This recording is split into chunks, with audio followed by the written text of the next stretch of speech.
அனைவருக்கும் வணக்கம். நான் கவிஞர் மனுஷி. இயக்குனர் ப. ரஞ்சித் அவர்களுடைய இயக்கத்தில் வெளிவந்திருக்கும் தங்கலான் திரைப்படம் குறித்த என்னுடைய பார்வையை உங்களோடு பகிர்ந்து கொள்ள விரும்புகிறேன்.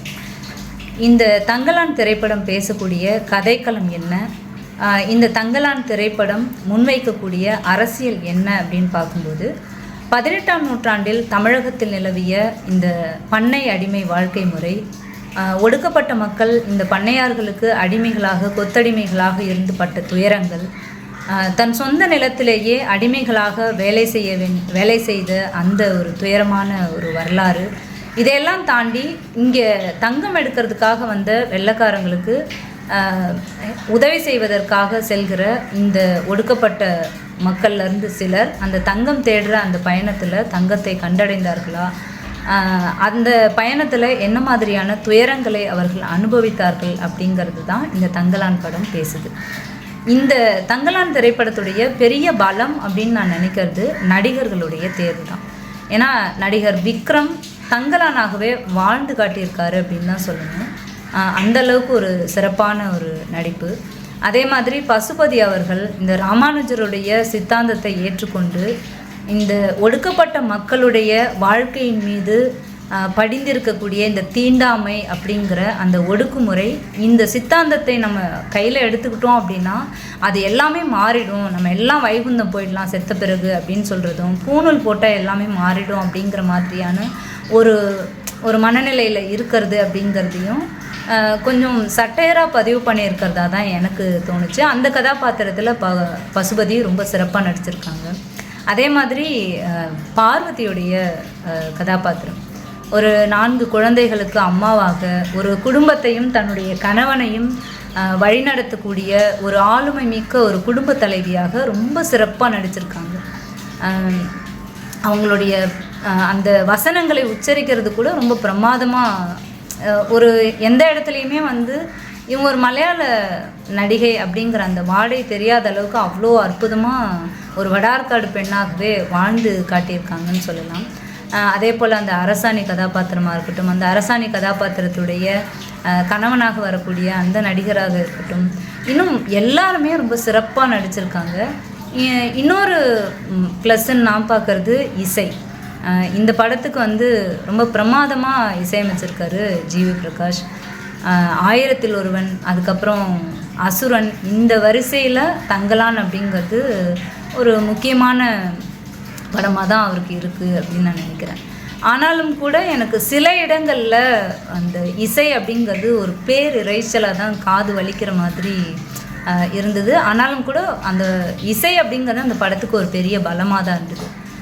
அதற்கு அடுத்த நிலையில் இந்த படத்துடைய பெரிய பலம் அப்படின்னு நான் பார்க்கறது அந்த நிலக்காட்சிகளை பதிவு செய்த விதம், அந்த வேப்பூர் கிராமத்தை காட்சிப்படுத்திய விதமாக இருக்கட்டும், அதே மாதிரி அந்த வயல்வெளிகளை, அதுக்கப்புறம் அந்த தங்கம் தேடி போகிற அந்த பயணம், அந்த மலைகள், யானை மலை, இதெல்லாம் பதிவு செய்த இடம் அப்படிங்கிறது ரொம்ப பிரமாதமாக இருந்தது. ஆக்சுவலாக படம் பார்க்குற எல்லாரையுமே அந்த தங்கம் தேடுற பயணத்துக்கு கூட்டிகிட்டு போன மாதிரியான ஒரு ஒளிப்பதிவு தான், அது ரொம்ப சிறப்பாக இருந்தது. அதே மாதிரி இந்த படத்தில் இன்னொரு குறிப்பிடத்தகுந்த விஷயம் அப்படின்னு பார்க்குறது இந்த ஆரத்தி என்கிற கதாபாத்திரம். அந்த ஆரத்தி ஒரு பழங்குடியின பெண்ணா, ஒரு ஆதி பெண் தெய்வமா, இல்லை அது ஒரு தொன்ம கதாபாத்திரமா, இல்லை பேயா, இல்லை சூனியக்காரியா அப்படிங்கிறதுல ஒரு தெளிவில்லை. ஆனால் நமக்கு சின்ன வயசில் கேட்ட கதைகளில் சில புதையல்களை பூதம் காக்கிறது அப்படின்னு சொல்லுவோம் இல்லையா, அந்த மாதிரி அந்த தங்கம் இருக்கிற இடத்தை காக்கின்ற ஒரு மிஸ்ட்ரியான ஒரு கதாபாத்திரமாக அந்த மாளவிகா மோகன் ஆரத்தி என்கிற கதாபாத்திரத்தில் மிக சிறப்பாக நடிச்சிருக்காங்க. பெரிய வசனங்கள் பேசுகிற மாதிரியான ஒரு கதாபாத்திரம் இல்லைன்னாலும் கூட அந்த உடல் மொழியின் வாயிலாக மிக சிறப்பாக நடிச்சிருக்காங்க அப்படின்னு சொல்ல முடியும். இந்த படத்தில் நிறைய இடங்களில் குறியீடுகளாக நாம் கடந்து வந்த ஒரு பெரிய சமூக அரசியல் வரலாற்றை ரஞ்சித் அவர்கள் பதிவு செஞ்சுட்டே போகிறாரு.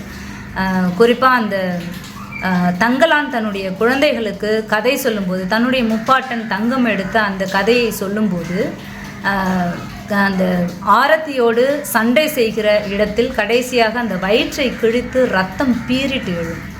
அந்த ரத்தம் பீரிட்டு எழுந்து அது நிலம் முழுக்க பரவி ஒரு ஆறு மாதிரி ஓடும். அந்த ஆறு மாதிரி ஓடி முடியும் போது எல்லாமே தங்கமாக மாறும். அப்போது இந்த தங்கம் எடுக்கிற அந்த பயணத்தில் இப்படித்தான் மனிதர்களுடைய ரத்தம் ஆறாக பெருகி ஓடி இருக்கிறது, அது ஒடுக்கப்பட்ட மக்களுடைய ரத்தமாக இருக்கிறது அப்படிங்கிறத அந்த காட்சியில் அவர் பதிவு பண்ணியிருக்கிறாரு அப்படின்னு நான் நினைக்கிறேன். அதே மாதிரி அந்த புத்தருடைய சிலையை வந்து அந்த யானைமலை பக்கத்தில் வச்சுருந்தது. அந்த சிலை வந்து படம் முழுக்கவே வருது. ஏன்னா இந்த புத்தர் சிலையை அவர் அங்கே நிறுவி இருக்கிறது அப்படிங்கிறதும், அதே மாதிரி அந்த புத்தர் சிலையை செங்கோடன் என்கிற அரசன் ஒரு இடத்துல வந்து அவர் தலையை வெட்டிடுவார். அந்த ஒரு பிராமணிய இளைஞனுடைய அந்த வழிகாட்டுதலில் அல்லது அவர் வந்து சொன்னதை கேட்டு அவர் வந்து இந்த முனியினால தான் இப்படி வந்து ஆகுது அப்படின்னு சொல்லும்போது அந்த தலையை அவர் வெட்டிடுவார்.